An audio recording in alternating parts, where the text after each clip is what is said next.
Does the band sound tight? Is everyone playing the attacks and releases and musical phrases the same way? Are they playing the builds, turnarounds, and accents the same way?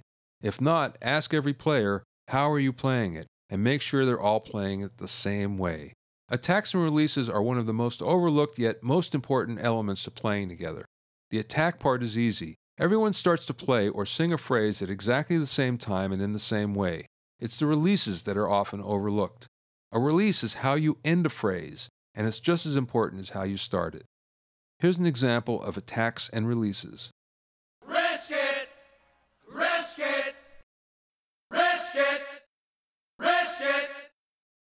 Another often overlooked portion of a song that needs to be tight is the turnaround between sections. This is the 1 or 2 bars between the verse and the chorus, or the chorus and the verse, or the chorus and the bridge, and any other section. The turnaround requires a lot of focus because it's usually played a little differently from the rest of the section. Most neophyte bands, and even some experienced ones, don't think much about turnarounds, so it's your job as a producer to make them aware.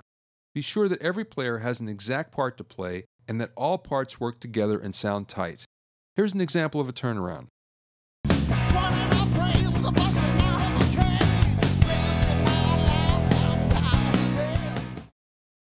Is the band in tune? Being out of tune is one of the most serious offenses that can happen during a recording, yet it's one of the easiest to control. Young musicians with stringed instruments, and horn players too, tend to overlook this critical aspect of playing, particularly because they're unsure exactly how precisely tuned they need to be, or their ear is still undeveloped. One of the best ways to make sure everyone is in tune is for all the players to use the same tuner and tune the same way. Get it as close to perfect as possible since being in the ballpark just isn't good enough. Does the song have a groove? All good music, regardless of whether it's rock, jazz, classical, rap, or some new space music we haven't heard yet, has a strong groove. The groove is the pulse of the song and how the instruments dynamically breathe with it. Is the drummer or bass player slightly wavering in tempo?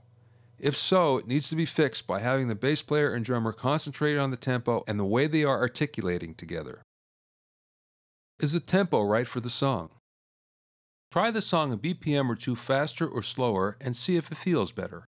Every song needs the perfect tempo to groove. One of the things we discover when making records is that as little as a single BPM can make a big difference in how a song feels.